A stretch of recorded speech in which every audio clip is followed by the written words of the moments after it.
Earlier, former President Jacob Zuma accused his successor of corruption and treason following a cash heist scandal at the Phala farm. The accusations come just months before the ruling ANC party's year-end crunch conference, where Ramaphosa is expected to seek a second term. Speaking at a news conference, his first since he ended his 15-month jail term earlier this month for contempt of court, Zuma told the gathering that Ramaphosa is corrupt. He was reacting to allegations earlier this year that Ramaphosa concealed a multi-million-dollar cash heist at his luxury farmhouse. Private business, while holding the high office of president, is nothing but corruption, which is inconsistent with the nature of that office and the Constitution itself. To further discuss this, we've got Munjodzi Mutandiri, a political analyst with the Southern Africa Liaison Office, SALO, who joins me to unpack this development. Thank you so much, Mutandiri, for joining me. Can you hear me? Mutandiri, are you there? Thank you, my sister. How are you? I'm very well, thank you. Thank you for joining me on the news. Thank you. All right, now, Mutandiri, talking about this development, earlier this year, there was a multi-million-dollar cash heist at the Ramaphosa's farm, the Phala farmhouse, and he has been accused, based on several evidences that have been brought forth, of covering up this heist. So what exactly do we say is the update on the situation as at this moment? I think that it is quite clear that the Phala case has put a massive dent on President Ramaphosa's initiatives, or at least intentions when he was elected, that he would be fighting corruption and he would want to clean government. And I think that has taken him back to square one, because now the challenge is, how do we move forward from that case of corruption and the coverings that people have been saying that have taken place. And this has not been met, where President Mbeki and President Zuma have also come out strongly accusing the president of being corrupt, particularly President Zuma accusing President Ramaphosa of being corrupt. And so one hopes that today President Ramaphosa will send a clear message in terms of his intention to deal with corruption. So I think that the recommendations of the commission, the Zondo commission, were quite clear in terms of what needs to be done. And I think the developments in the past few days have left President Ramaphosa with no option but to really go all out and show that he has zero tolerance for corruption by ensuring that state institutions, the police, the National Prosecuting Authority, do their job and investigate and arrest all those that were implicated in the Zondo Commission. And try to recover the public funds that were abused. All right, Mutandiri, if you are still there, if you can still hear me, let's talk about putting a dent on Ramaphosa's reputation, like you rightly mentioned. Now, this is coming just months before the ruling ANC's year-end crush conference, where they're supposed to seek a second term. So do you think that this is going to affect Ramaphosa in any way?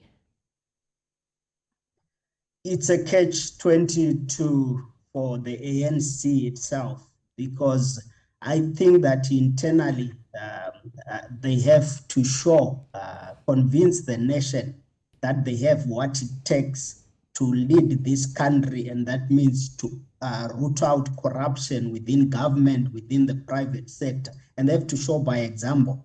And so if Ramaphosa is re-elected, what would have happened with Phala that can give the people of this country confidence that President Ramaphosa has what it takes to root out one of the major deterrents of moving this country forward, which is corruption. So it's that difficult. But at the same time, it also presents the ANC with the opportunism for different leaders, different people to emerge and sort of accuse each other of corruption, the normal politicking.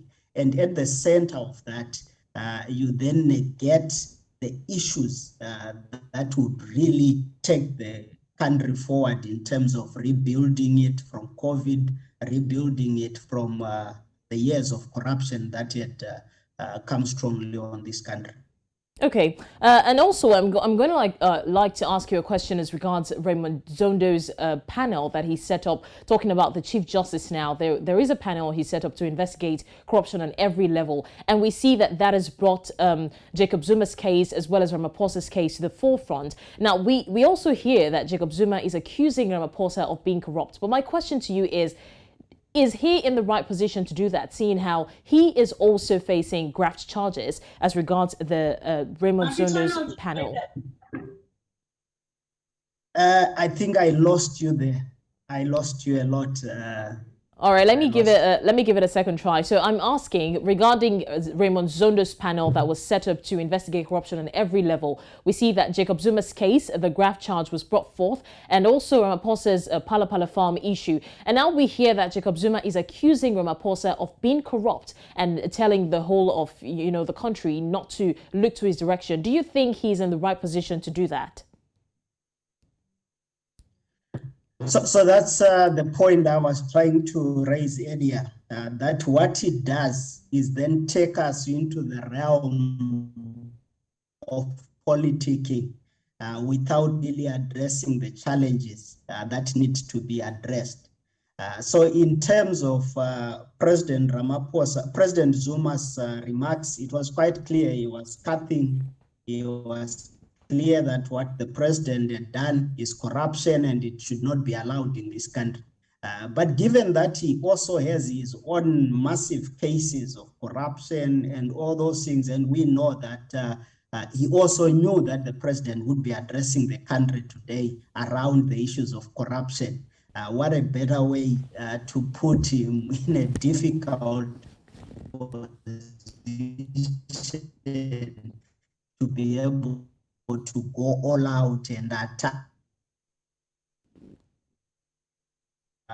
President Ramaphosa might recommend that the president's son and every other one, President Zuma's son and many others that have been accused of corruption in the Zondo Commission be prosecuted.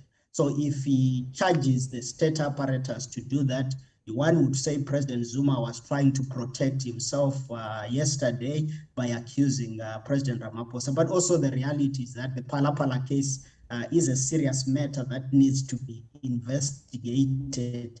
And to put people in their confidence, it's a difficult balancing act for the leadership of this country to convince people that they are prepared to deal with corruption.